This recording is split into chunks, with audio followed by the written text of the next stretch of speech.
Hey everyone, it's 𝗕𝗢𝗢𝗓𝗖𝗓 here. Today I'm going to be talking about self-love, which is something that I did not understand the concept until I was at home by myself doing chemo and spending quite some time on my own.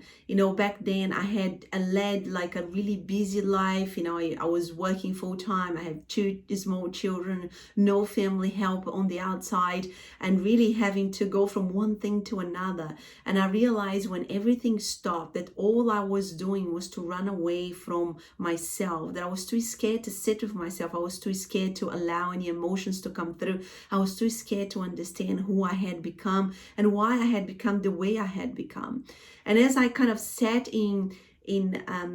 or by myself at home in meditation or at the end of a yoga practice, and I had these moments of connecting not only to my physical body, but to something that was a little bit beyond that, my emotions, my spirit.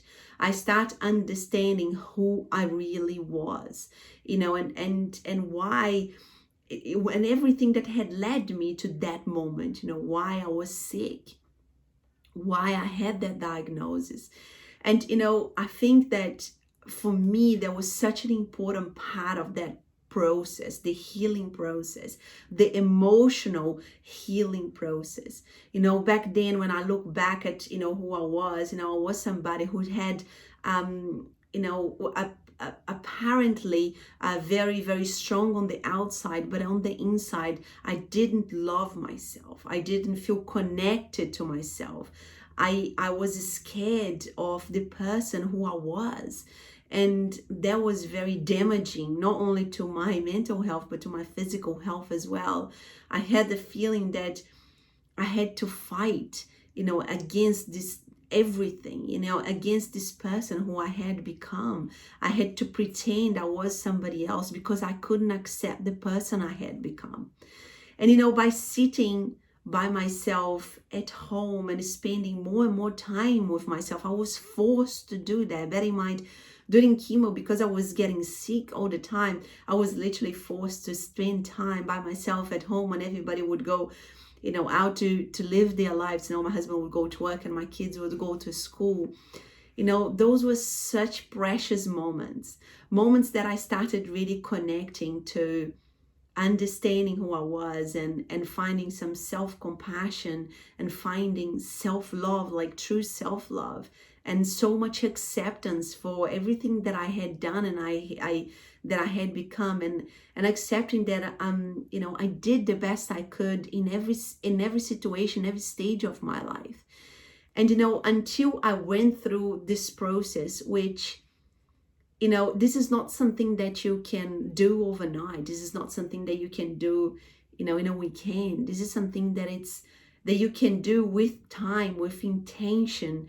With every yoga practice that I would sit afterwards, I would get closer to connecting to myself, to understanding who I was, and to allowing my emotions to come through. With every meditation I did, and I believe that this is a process that I still go through, but now it's exponentially better because I have done the groundwork.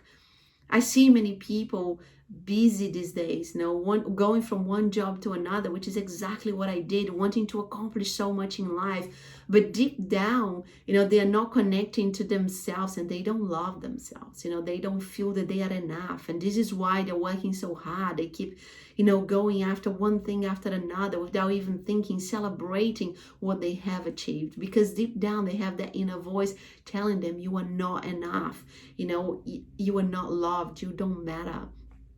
And regardless of, what they have gone through, what I have gone through, I think there is always a part of us that will feel that way until we start processing things differently, until we make a decision not to allow that inner voice to really get on top of us.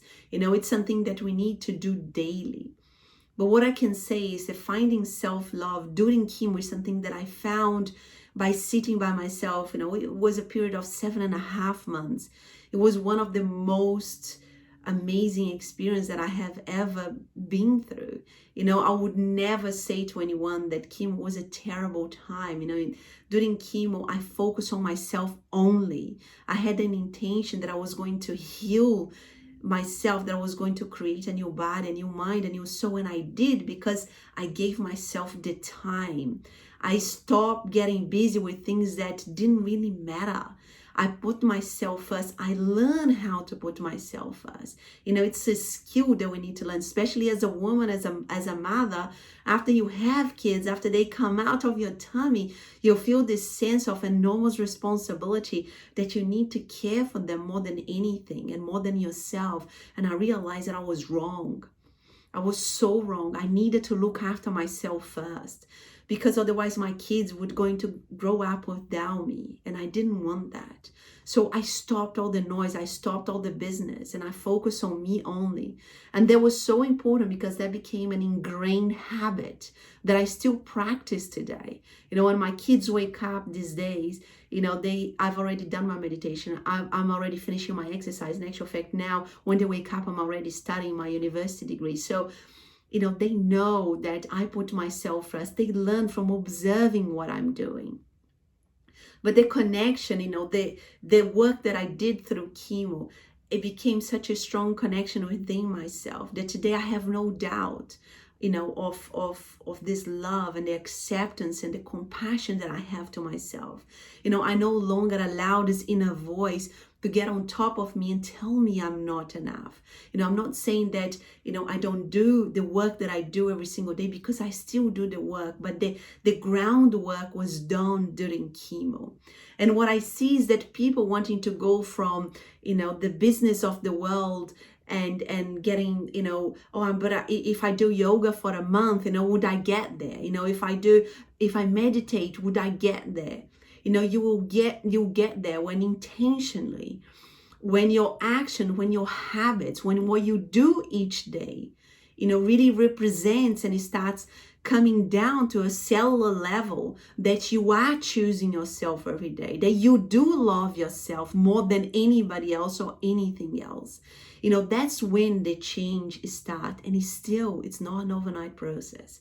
It's not something that you just click your fingers and you go from, I don't think I am enough, to I am enough. I don't love myself, to I love myself. It is a process. I was 38 years old and I was already running a program that wasn't beneficial to me. I needed to rewrite the program, from 38 years old.